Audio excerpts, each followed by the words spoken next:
7 তারিখ এই সার্কুলার জারি করেছে। কারণ তারা চায় সরকারি কর্মীদের ভয় দেখিয়ে, হুমকি দিয়ে কর্মক্ষেত্রে তারা নিতে যেতে পারে, যাতে দেখাতে পারে সব সরকারি কর্মীরা অফিসে এসছে, তাই ধর্মঘট হয়নি, ধর্মঘট ব্যর্থ। এটা করার জন্যই সরকারের ক্ষমতা থাকার সুবাদে তারা এটা করছে।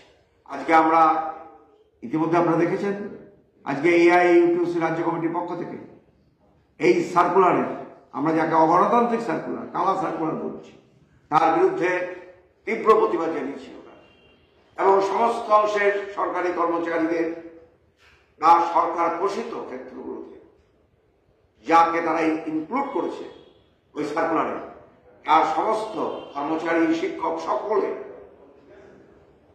তারা এই হুমকি, এই ভীতি প্রদর্শনকে উপেক্ষা করে তারা 9ই জুলাই সর্বাত্মকভাবে ধর্মঘটে নামবেন এবং সরকারকে বুঝিয়ে দেবেন ভয় হুমকি নয়, ভয় হুমকি দিয়ে শ্রমজীবী মানুষের, সরকারি কর্মচারীদের আন্দোলনকে স্তব্ধ করা যায় না, করা সম্ভব নয়।